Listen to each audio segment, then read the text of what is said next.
Also, a lot of people this summer have been reading my books, which I'm glad you're reading, but please return them. Hello everyone, it's Shan and we're back once again. Today I have brought to you what I read in the summer.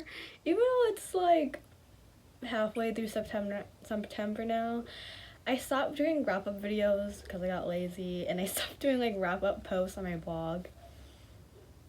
Yeah, I think the last time I did a wrap-up was in like April on my blog, and on my channel was like March, so. But other than that, I think you all have like a good amount of videos where I've showed you what I read during springtime, since I have a lot of reading vlogs for that. But as for summer, I didn't vlog as much as I wanted to because I was really busy. But I didn't really read a lot as much as I thought I was, but I still wanted to talk about them.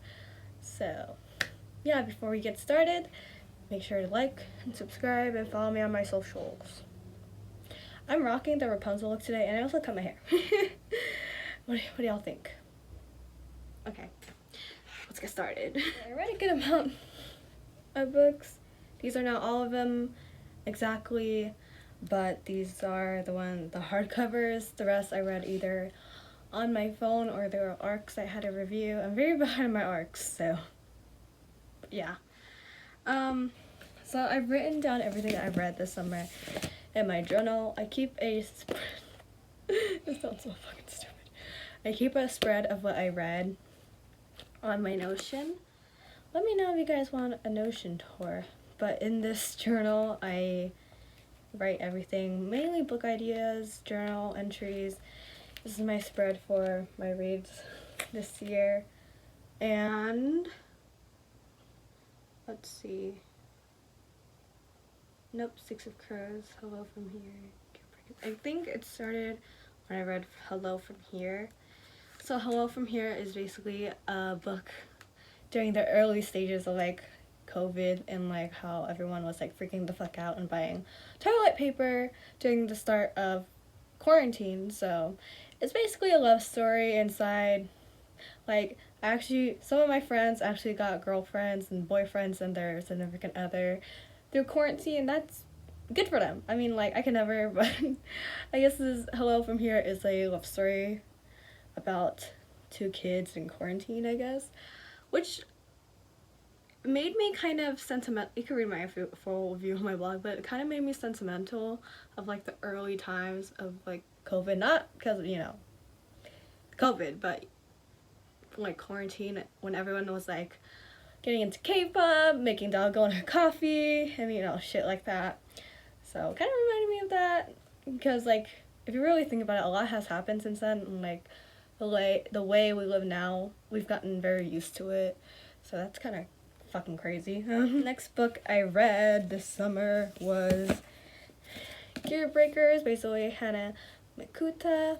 If you don't know, I was part of the Colored Pages blog tour where I reviewed this, and I read this in June and it was really good. If you don't know, I used to do writing sprints with my friends Trin, Ace, and Zoe. We used to do it every Monday, but I guess like now we just got very busy. But it's basically about, it's a sapphic love story where they fight mechas. Mechas are like the gods of their world. And yeah, if you want to read the full review, it's on my blog. Look at that sick ass cover. It looks like a fucking like a Megatron or some shit. And I love Jenny Shindanai. I love her. I love my badass bitches. Yeah.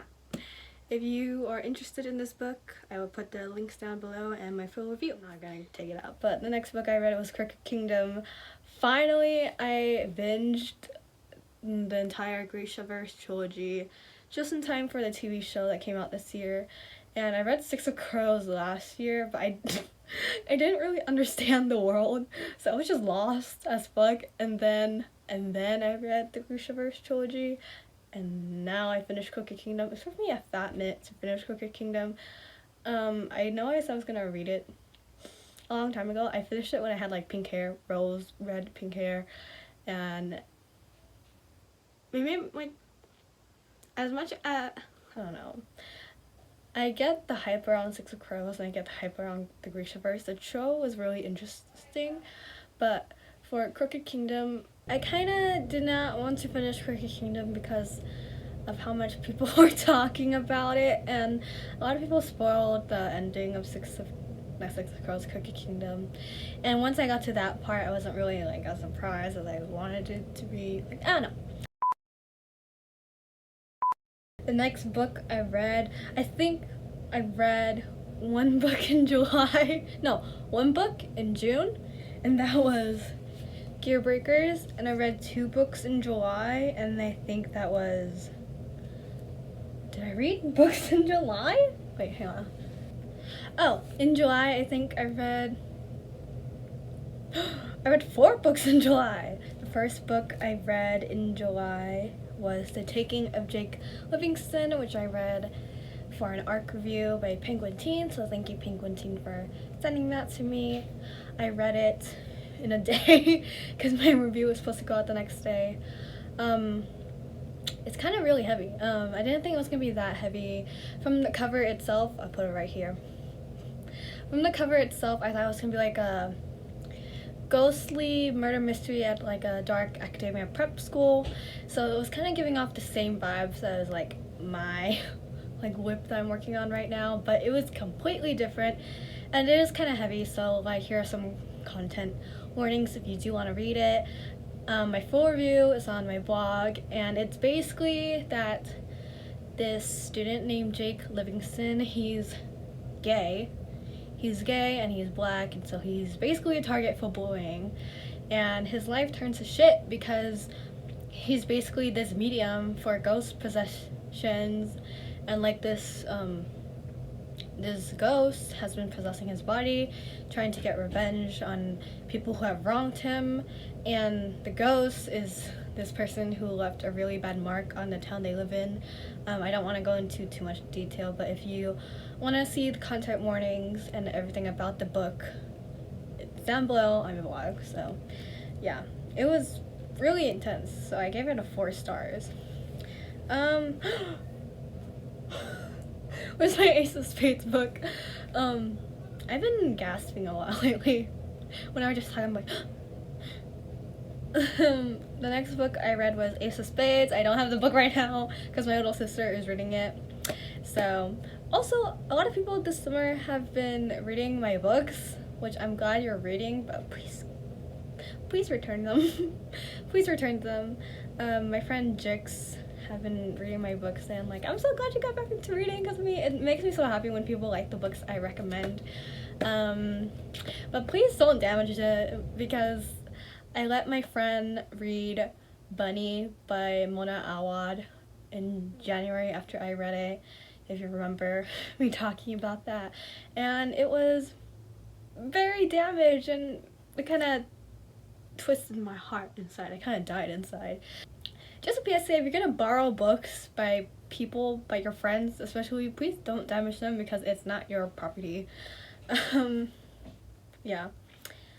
Ace of Spades was really, really good. I wanted to do a reading vlog, or I wanted to do a review on my blog, but Ace of Spades was kind of like that book that I binged in a day because it was that good. And I feel like if I did do a reading vlog, or if I did a review, it would have taken away the aspect of me being like, it was so good, but like blah blah blah blah blah blah. So Ace of Spades was that book in July that really got me out of my reading slump, because when I read The Taking of Jake Livingston, it was just kind of, I had to read it. But Ace of Spades was really the first book I read in a long time that I read it sorely just for fun. And it was like a really great experience. It touched a lot of topics like racism and what's the other word, institutionalized racism deep inside, institutions. Especially in this book, it was taking place inside this whole community. It was inside this whole like white privileged school, and they only took in like 2 black students, and they started targeting the black students until like their whole reputations got ruined.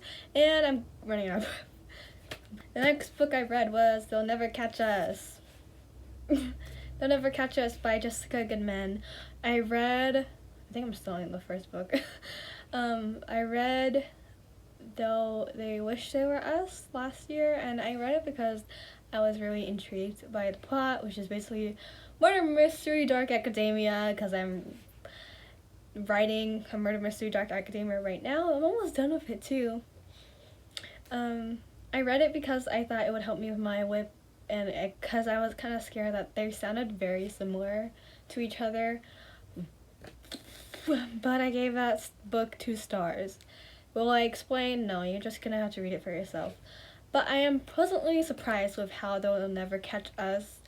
I feel like it was well paced, and the sister dynamic was really explained very good. And yeah, I felt like I actually knew these characters instead of the other characters in They Wish They Were Us.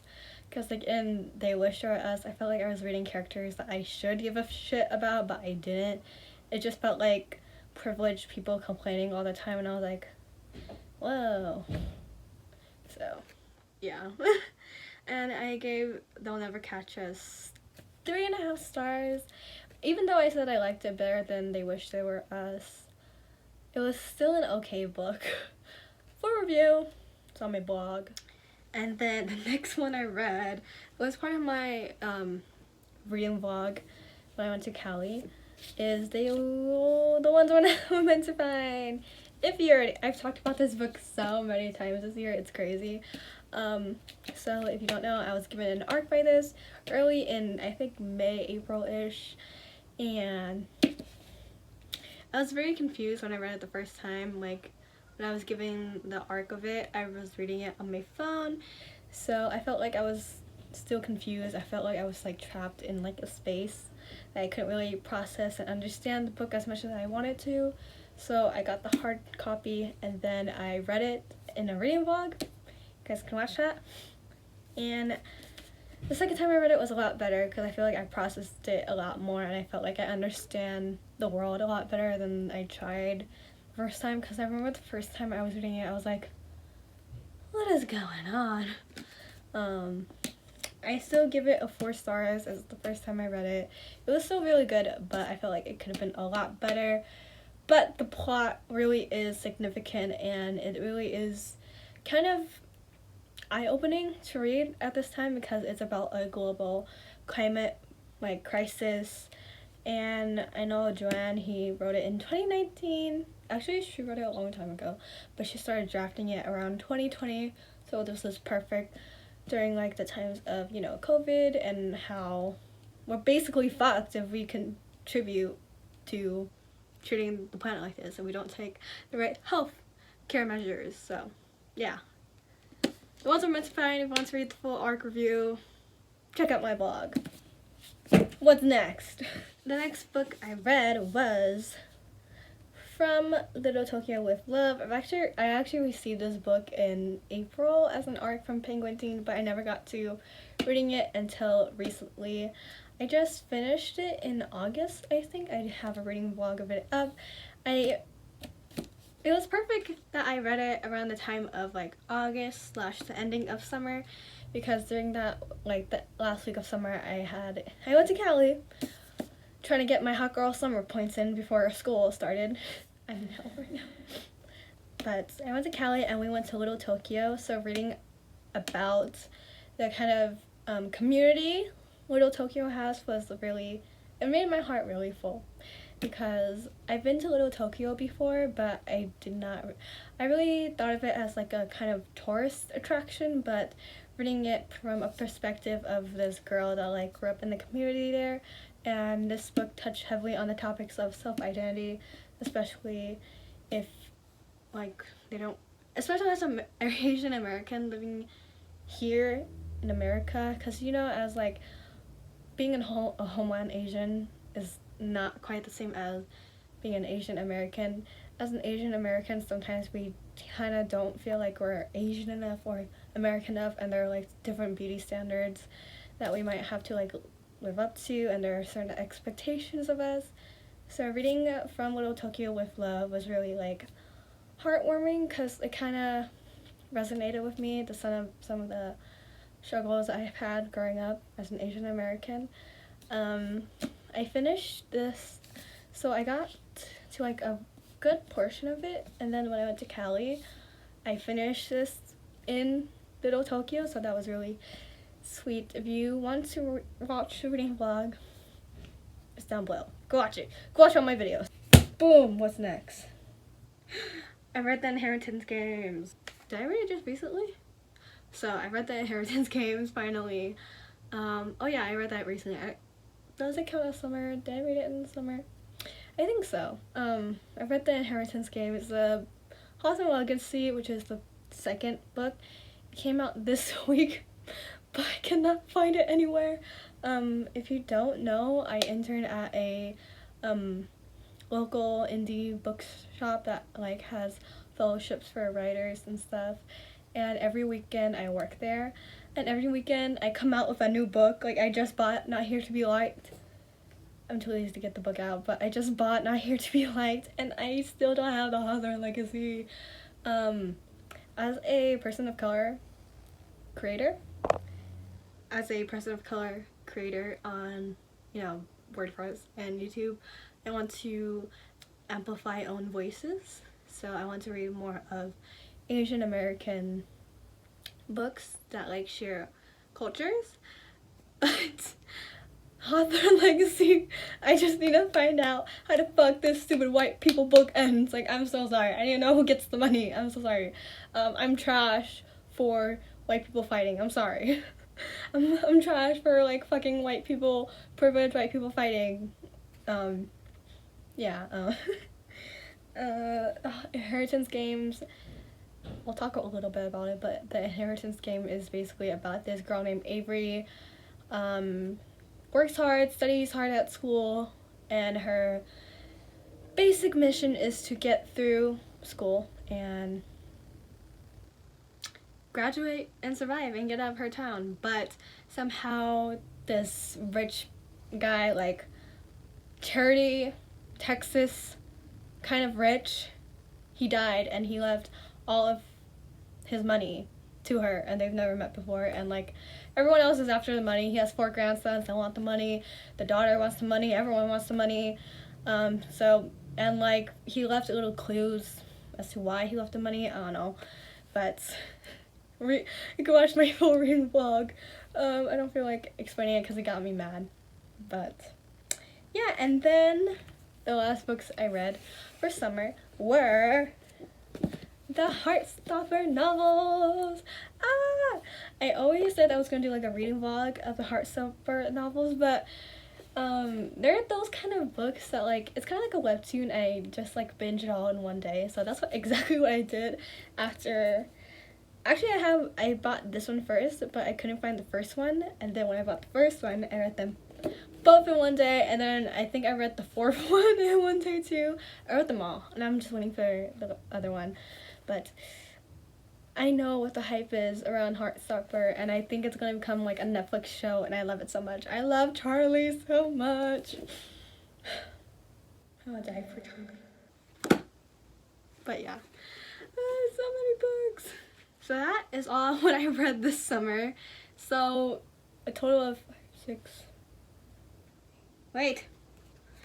So 1, 2, 3, 4, 5, 6, 7, 8, 9, 11 books this summer. Not bad, not bad, not bad. Not bad for me, because usually I either read 1 book a month or 4 books a month. So it's a win-win. I'm trying to read 50 books this semester. Oh my god. This year. So yeah.